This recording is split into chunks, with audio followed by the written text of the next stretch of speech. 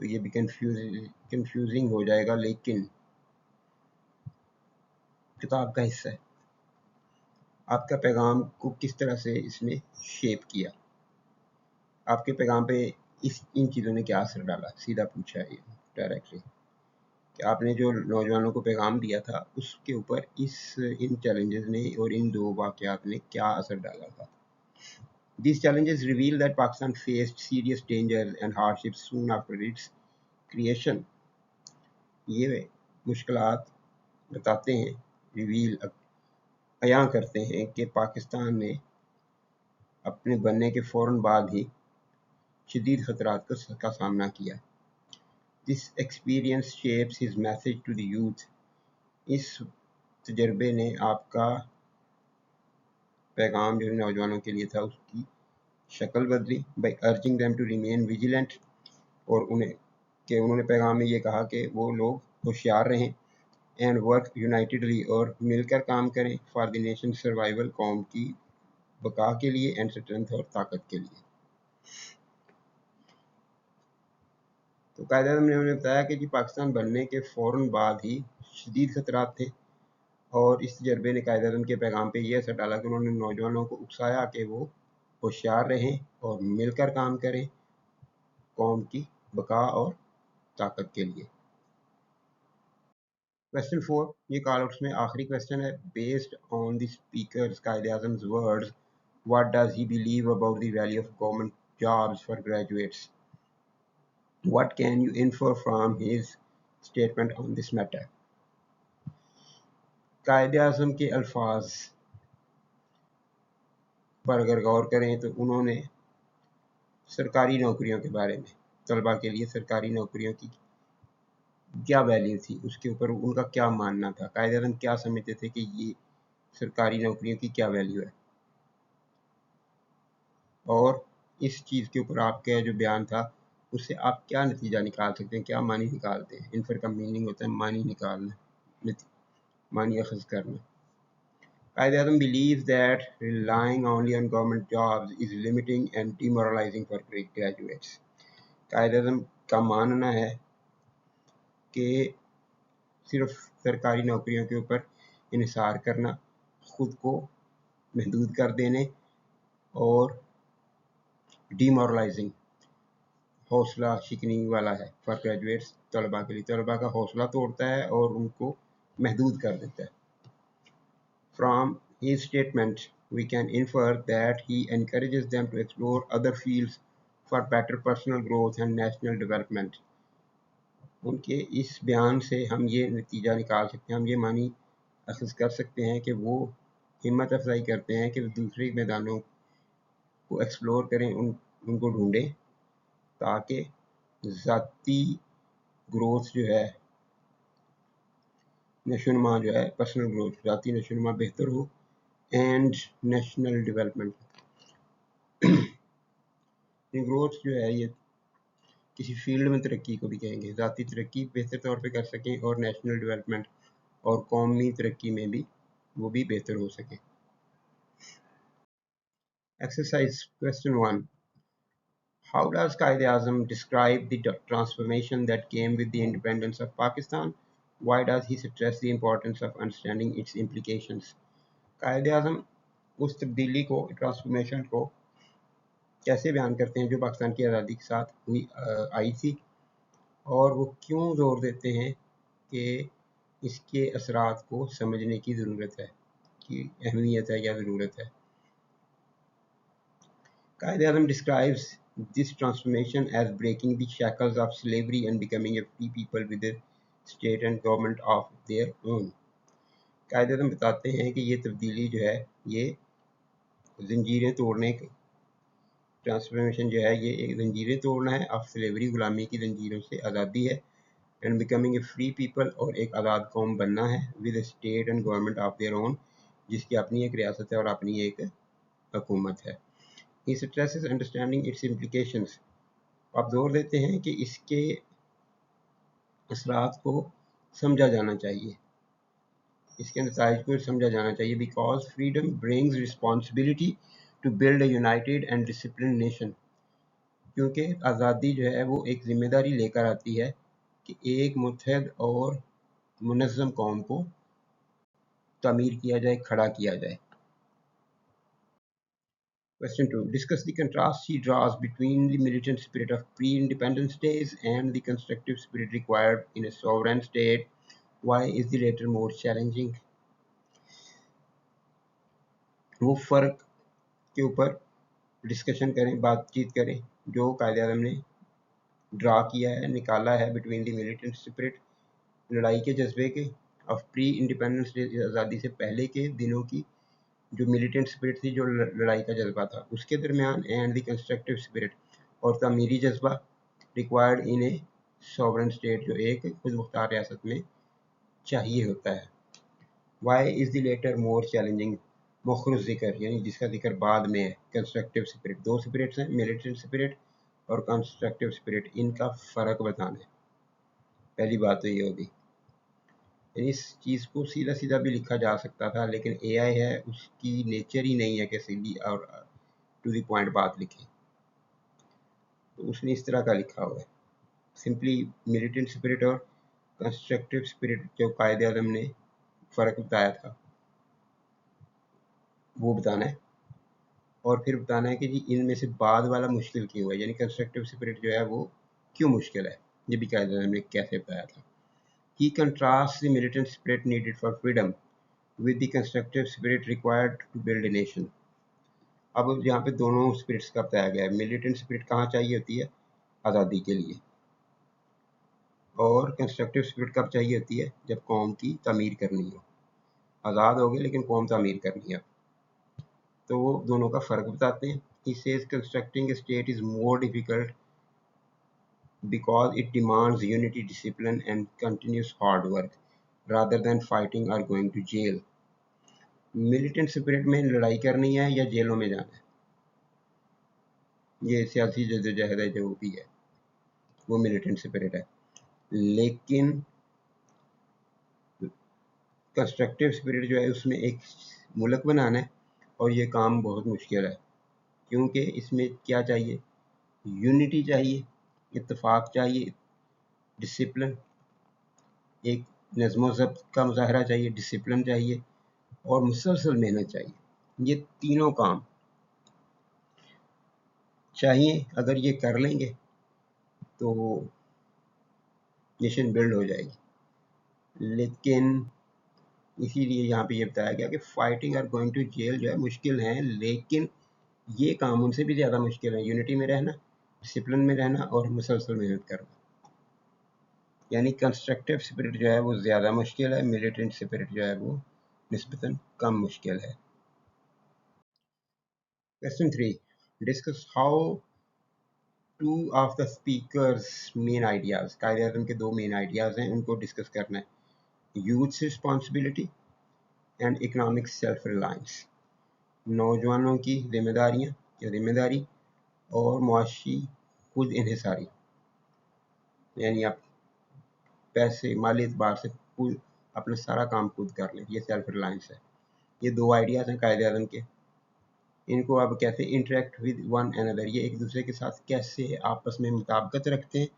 How does this interaction help reinforce the overall message of the text, اور کس طرح سے یہ جو ٹیکسٹ ہے، جو آپ کا لیسن ہے، ٹیکسٹ لکھا ہوا ہے، لیسن لکھا جانا چاہیے تھا، لیسن کا جو میسج ہے اس کو کس طرح سے یہ ری انفورس کرتا ہے، اس کی کس طرح سے تائید کرتا ہے کہ یہ ایسے ہی کہا گیا ہے۔ Use at least 2 textual references، text میں سے 2 ریفرنس بتانے ہیں کم از کم۔ Quaid Azam connects youth responsibility with economic self-reliance by advising students to seek careers beyond government jobs۔ Quaid Azam نوجوانوں کی ذمہ داری کو معاشی خود انحصاری سے جوڑتے ہیں، طلباء کو نصیحت کر کے کہ وہ ایسے کیریئر ڈھونڈے، ایسے پیشے ڈھونڈے جو حکومتی نوکریوں کے، سرکاری نوکریوں کے علاوہ ہوں۔ تو رسپانسبلٹی یہ ہے کہ آپ سرکاری نوکریوں کے علاوہ کچھ کریں، اور اکنامک سیلف ریلائنس بھی یہی ہوگی کہ انہی نوکریوں سے جو اس کے علاوہ کچھ جو بھی کر رہے ہیں انہی سے آپ اپنا پیسہ کمائیں. He encourages learning banking, commerce and industry. وہ انکریج کرتے ہیں، وہ حوصلہ بڑھاتے ہیں کہ بینکنگ سیکھیں، کامرس سیکھیں اور کارخانے لگائیں، انڈسٹری صنعتیں لگائیں. سینگ، اب وہ جو کنٹیکسچوئل انہوں نے 2 مانگے تھے ریفرنسز، اس میں سے ایک ہے دیر از immense scope in technical education. Technical education میں بہت زیادہ فائدہ ہے. اسکوپ کا مطلب ہوتا ہے کوئی کامیابی کے چانسز، مستقبل میں کامیابی کے بہت زیادہ چانسز ہیں ٹیکنیکل ایجوکیشن کے. And you will just be helping not only yourself, اور اس طرح سے آپ صرف اپنے آپ کی مدد نہیں کر رہے ہوں گے بٹ آلسو یور اسٹیٹ، بلکہ اپنی ریاست کی بھی. This interaction and reinforces that national progress depends on skilled self reliant citizens. یہ انٹریکشن جو ہے، یہ جو تعلق بنایا گیا ہے، یہ بتاتا ہے، یہ ری انفورس کرتا ہے، اس بات کی تائید کرتا ہے کہ قومی ترقی جو ہے اس کا انحصار ہنرمند اور خود پر انحصار کرنے والے شہریوں پر ہوتا ہے. Question 4. Explain the significance of the speaker's Quaid اعظم's criticism of the colonial education system. What mindset did it create among students?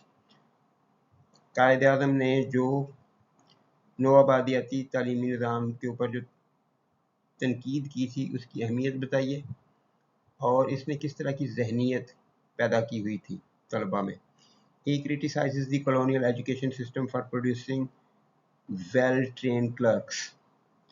آپ